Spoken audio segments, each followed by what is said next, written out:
Football90 Shop, your one-stop solution for all your World Cup needs. 7 months into the dream job, Xabi Alonso walked away from Real Madrid, not because he forgot how to coach, because the job turned into a tug-of-war. Flat performances, star politics, denied necessary signings, injury chaos, and boardroom pressure that felt like ultimatums. Once that trust snapped, he was gone. First reason, no energy, no commitment from the players. Xabi didn't arrive whispering. He basically announced a new era and said the rock and roll begins right away, meaning a proactive team, tight distances, everyone involved, win the ball back, play with urgency. But here's the problem. At some point, that identity just disappeared. The moment that screams something broke is the Madrid derby at the Metropolitano, Atletico 5, Real Madrid 2. And after that match, Xabi didn't hide behind tactics. He went straight to the real issue, intensity. He literally said the worrying thing was why they lacked intensity, that they were losing duels and that they weren't recovering the ball in the opponent's half. That's not a small detail. If you're selling front foot pressing, we didn't recover high is basically an alarm. Now, the dark question fans always ask at this club, did the players stop trying because they wanted him out?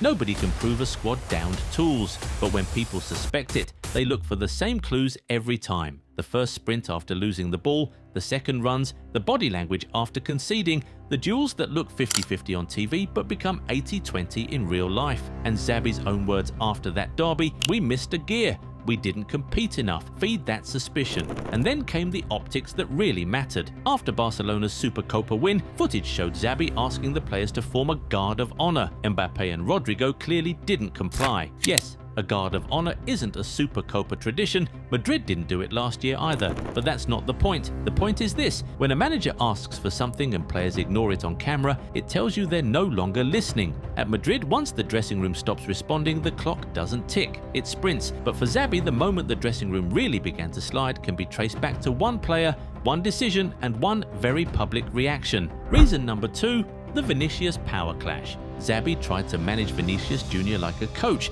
not like a marketing department. From the jump, his rotation policy became a storyline. Reuters reported Vinicius was visibly frustrated because he wasn't finishing games, subbed in 10 of the first 12 matches and benched twice despite strong output. That matters because at Real Madrid, a star's minutes are never just minutes. They're status, they're hierarchy, and once a superstar feels managed instead of protected, the whole dressing room notices.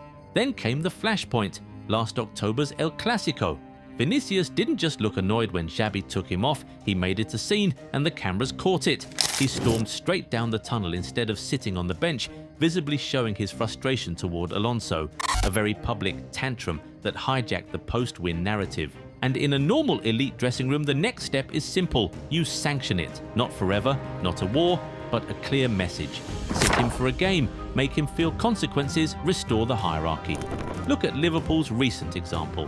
After Mohamed Salah's explosive post-match interview calling out the club and Arne Slot, Liverpool responded by leaving him out of the Champions League trip to Inter.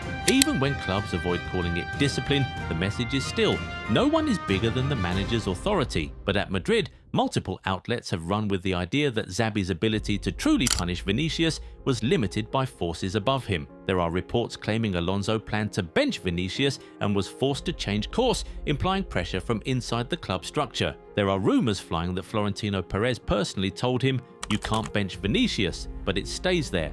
A rumor, but the logic of why it matters is real. If the squad believes a star can blow up on camera and still be untouchable, the manager loses his most important tool, consequences. And once that tool is gone, the dressing room doesn't even need a rebellion. All it takes is a few players quietly thinking, so the rules are different for him. That's how control starts slipping fast. Quick pause. If you're enjoying this breakdown so far, hit like and subscribe, because the next reason is where the injury crisis starts looking way more suspicious. And that's part of what really seals Xabi's exit. Number 3, the injuries. Xabi Alonso's football at Leverkusen is based on 2 key ingredients: pressing intensity, which we already talked about, and building from the back. And that second part is where Madrid's season basically snapped in half. In the summer, Madrid brought in Trent Alexander-Arnold, Dean Huijsen and Alvaro Carreras to make that first phase cleaner and faster. But when your backline is patched together, it's difficult to press with confidence. The injuries made Xabi's job even more difficult. After a few good games, Trent missed around 2 months with a left hamstring injury. Huijsen was ruled out of Spain duty with a muscle injury after reporting fatigue. Eder Militao, Madrid's best centre-back during the 13-game winning streak, was also injured for months. Now, add the background noise. The club blamed Xabi Alonso for the injuries too. During the start of his stint, Xabi Alonso stripped Madrid's performance manager and fitness coach Antonio Pintus of first-team fitness responsibilities.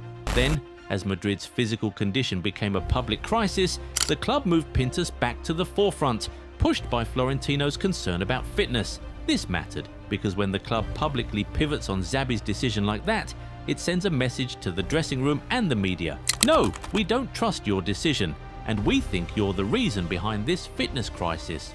Up next, reason number 4. His necessary signings got blocked. This is where it turns from football problems into a philosophical breakup. Because for Xabi's style to work, you need a controller, a player who can slow the game down, keep the ball under stress, and dictate tempo when the match gets chaotic. That's the Cruz Modric DNA Madrid lived on for a decade, and multiple reports had Madrid circling that exact profile. Martin Zubimendi was widely reported as waiting on a Real Madrid call, even while an Arsenal move was developing, with the Alonso connection from Real Sociedad B always in the background.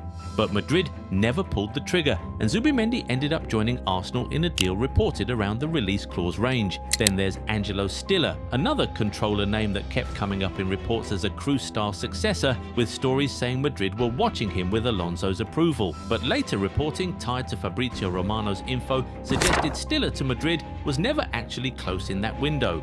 No personal terms, no real progress. Now here's the part that feels like the final nail. As Madrid's injuries mounted and the season got choppy, Alonso wanted a midfielder and probably a defender in January. But senior officials again turned him down, believing the squad was good enough until summer. Reports in España also framed Madrid's consistent stance. They don't believe good deals happen in January, so they stay out of it. So imagine being Xabi in this moment. You're being judged on intensity and control. Your control signing never arrived. You ask again in winter, and the answer is basically no, figure it out. That's how a coach reaches the point of, if you won't give me what I'm telling you is non-negotiable, and you're also handing me ultimatums, then what are we doing here? Number 5, leaks, pressure, and final exams. At Real Madrid, pressure isn't a side effect, it's part of the structure. We've seen this movie before with Zinedine Zidane. When he left his second stint in 2021, Zidane didn't talk about tactics or results. He talked about trust. He talked about how messages about his future were being leaked to the media, how he felt the club no longer had his back, and how that environment made it impossible to work normally.